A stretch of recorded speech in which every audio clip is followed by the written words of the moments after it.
This is a video to demonstrate the operation and use of an INOX 10BEVM seamer. The 10BEVM is expressly designed for seaming two-piece beer and beverage cans and ends. To operate the seamer, it is always good practice to have a liquid inside the can. In this case, we're seaming with water, as we're demonstrating and setting up, which is perfectly acceptable for this procedure. So to start with, we place the loose end on top of the can, and we sit the can and end on the lifter plate. It doesn't have to be perfectly central. As long as it's roughly in the centre, that's fine.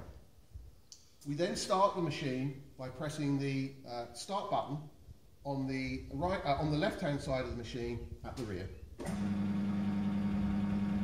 The seaming chuck then starts rotating, and the first operation is to use one hand to raise the can and end up into contact with the seaming chuck, at which point the can end and the lifter plate will start rotating. As we raise the lifter towards the top, we will feel a spring pressure.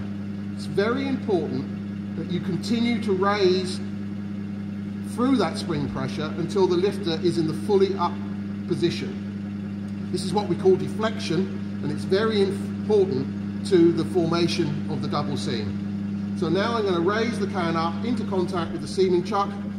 They are now spinning together. We then use our other hand to press the trigger lever to the right against the stop plate. We press it, release it, and it will come back on its own operation. So I press it now, the seaming operation is formed. I can now lower the lifter and take away the seamed can.